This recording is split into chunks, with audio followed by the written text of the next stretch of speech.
Hello friends, in this video I will show how to fix and resolve once you try to open any image.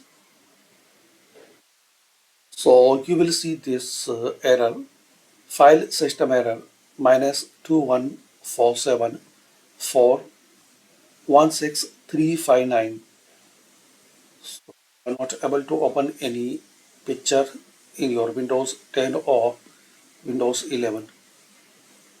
And you have can't open this item, it might have been moved, renamed or deleted.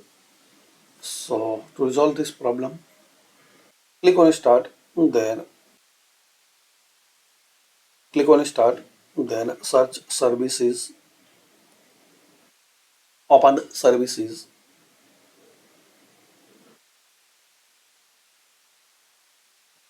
Now in this list you have to find out Windows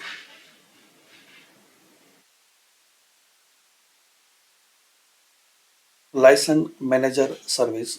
Double click on it.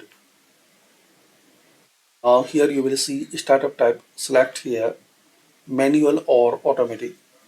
So select manual, then apply, then click on OK.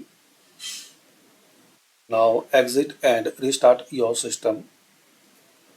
After restart, just try any file so you can open it easily.